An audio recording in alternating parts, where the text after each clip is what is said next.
good. How are you? Good. So do you want to introduce yourself really Sure. quickly? Yeah, my name is James, or I also go by Jamie. I am the Associate Director for Enrollment Engagement at the BMCC Learning Academy. Thank you. All right, so a little background on my capstone.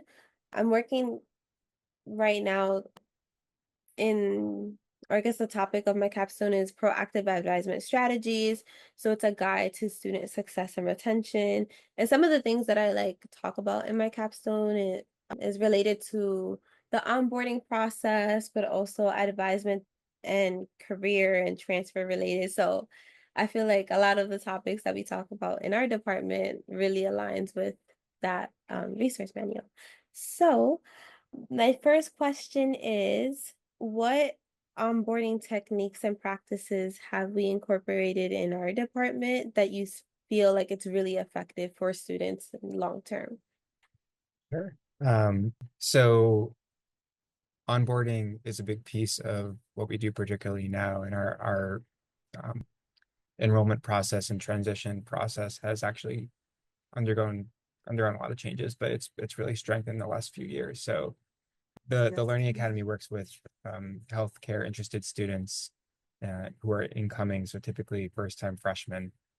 And we have recognized that that population, beyond just the traditional supports that college students tend to need, many students come in with not so great an understanding of what they're getting into in terms of rigor and career pathways, and don't always have the best preparation. So we have built a pretty great process where right from the beginning of enrollment, students are meeting advisors and they're learning about, through an info session, they're learning about healthcare pathways at BMCC and a little bit about uh, how to be successful and sort of resources that can take advantage of. So they're really coming in with a sense of hopefully of what their the expectations are going to be.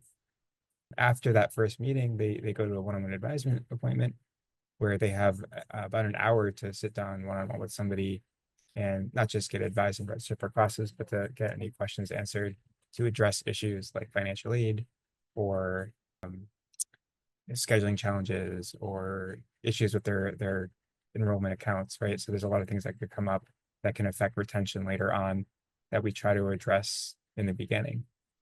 And then after that, we have a series of programs that really help get students off to a good start. So our first thing is our bridge program that is currently 3 days on Zoom, 4 hours each day. It covers everything from study strategies to campus resources to healthcare exploration. Students do goal setting, they do some contingency planning. So they're working right from the beginning on these important skills. They're connecting with staff, they're connecting with each other.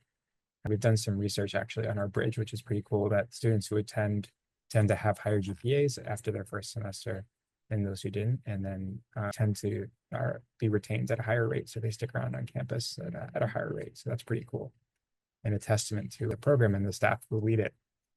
And then we have an in-person orientation as well that helps students get acclimated to campus. We do a tour, we do some networking, we help them understand how to navigate a syllabus.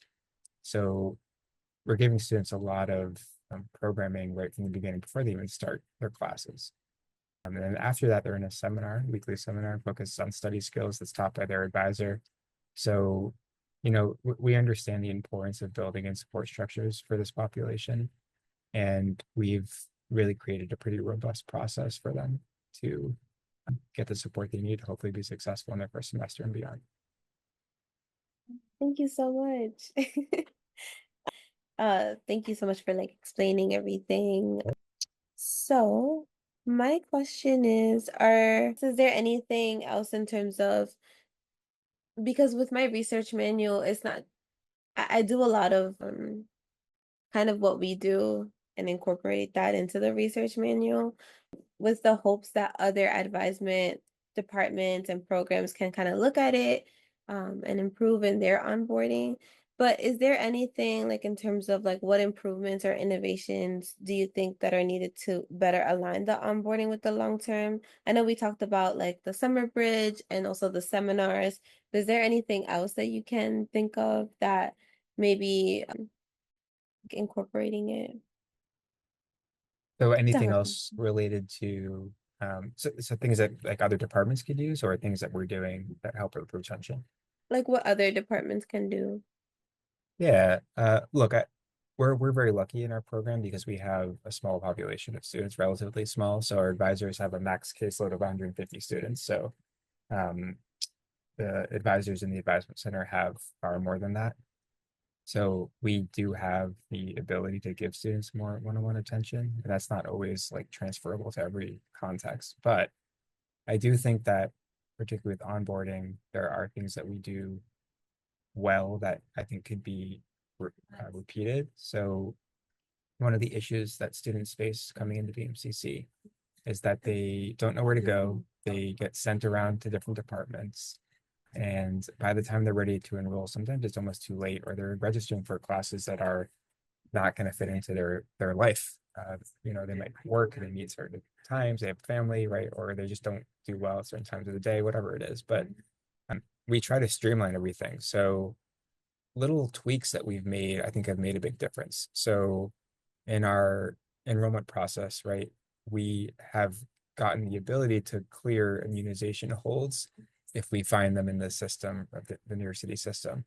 So instead of sending a student off to come back later after submitting records, we can look it up right there on the spot and get rid of it, right? So that eliminates a small barrier, but actually creates more efficiency. And then things like helping them register for classes on the spot and making sure we build their schedule with them, or just having connections to folks on campus that can remove barriers to students. These things can be replicated for sure with a little bit of creativity and common sense so that students are getting set up with an easy transition. And then, our bridge is on Zoom, so it doesn't require a lot of tangible resources other than time and a computer screen.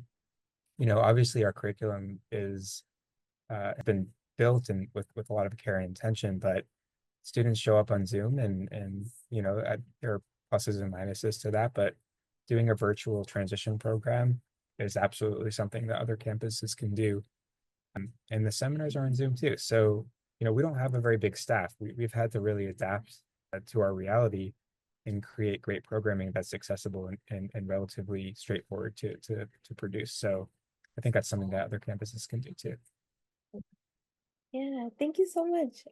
All right. The other part of it, and I think you mentioned this a little bit in the onboarding, how are you guys kind of continuing that conversation of like career and transfer as they're like continuing on at BMCC?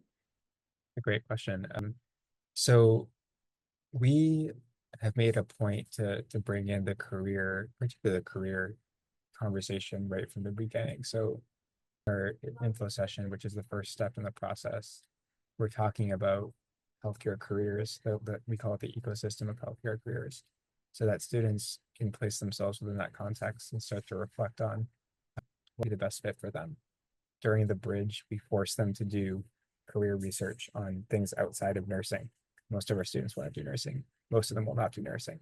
So we have to make sure that they are doing actual strong research on other opportunities, reflecting on their own skills and experiences, um, and also doing contingency planning, like I said earlier, where if nursing doesn't work out, what's my plan B? What's my plan C? This is programming and support that these students didn't have before.